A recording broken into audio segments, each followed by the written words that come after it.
Before we begin, please like, subscribe, and activate the notification bell so you don't miss any new story. A crime discovered by coincidence, and from the very first moment it was uncovered, surprises began to emerge one after another. The crime scene was one of the strangest places crimes have ever been uncovered in. It was filled with odd details, and each detail was more important than the next. It was one of the smartest cases ever handled in investigations. The criminal was clever, but law enforcement was even smarter. The journalist and the mysterious murder in the full story of apartment 103 in Nasr City. It all started in one of the apartment buildings in Nasr City, Cairo. A woman named Huda went to visit her friend who lives in apartment 103. She knocked on the door several times but got no answer. Huda noticed a strange smell coming from inside the apartment. It was very strong and unbearable. At first, she thought it might be a gas leak. She called the gas company and asked them to come immediately to check what was going on. The technician arrived, opened the apartment door, and what they found inside was shocking. Inside the apartment, they found the body of a man who had been dead for a while. The smell was from his decomposing corpse. The shock was intense, and the police were immediately called to the scene. Investigators arrived quickly and started collecting information and clues.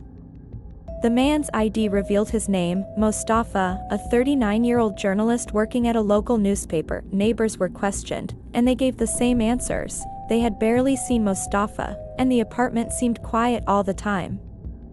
Some said they hadn't seen him for weeks, and there were no signs of forced entry. The apartment door was locked from the inside, so the mystery began. Who killed Mustafa? And why? Initial investigations found no clear evidence of a struggle or any fingerprints other than Mustafa's. His phone and laptop were missing. And when they searched the rest of the apartment, they found something odd. Mustafa's clothes were still hanging in the closet, his toothbrush in the bathroom, and everything in place, as if he was still living there. But the autopsy revealed a shocking truth. Mustafa had been dead for over 2 months. How could a man be dead for 2 months? Yet no one noticed. Then came the biggest surprise. Bank transactions showed that Mustafa's bank account had been used during those 2 months. Withdrawals, online purchases, even his social media accounts were active. But how could a dead man post online and shop on Amazon? CCTV footage from nearby ATMs showed someone who looked exactly like Mustafa withdrawing cash. The resemblance was unbelievable. Same height, same face, same walk, but investigators weren't fooled. They dug deeper, and what they found turned everything upside down. The person in the footage wasn't Mustafa. It was someone pretending to be him. A close friend of Mustafa, someone who knew everything about him, even his passwords and habits.